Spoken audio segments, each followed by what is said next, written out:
Finally, the S25 FE is getting the One UI 8.5 update. In this video, you are going to see the update review and after using the mobile phone for some days, any issues I faced. So let's start. These are the apps that are going to be updated once this software update is installed. Almost all Samsung native apps are included here. And this is the big list of update details.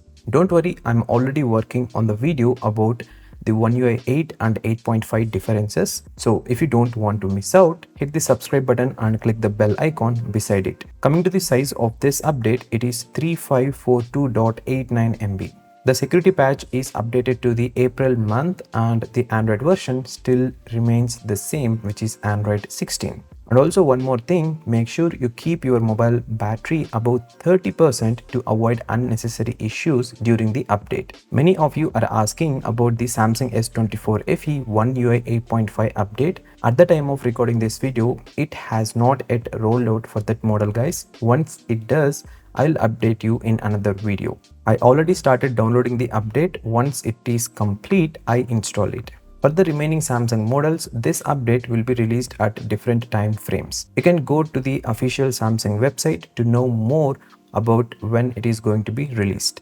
Alright, the update took more than 17 minutes to complete. After the update, this screen will be shown. The first thing I observed is that the battery icon is shrinked a little bit. Also, I can notice some animation changes in the settings and other areas as well. Of course, I'll talk more about all the noticeable changes in the coming video where I compare One UI 8 versus 8.5. After using this mobile phone for some days, I did not notice any issues. Everything is going the same as before, and even the internal data is not deleted. It's all still there. Yes, you can also install this One UI 8.5 update on your Samsung S25 FE. Don't forget to like and share this video so it can reach more Samsung users. Thank you so much for watching this. Subscribe if you haven't done it yet, and I'll see you again in the next video.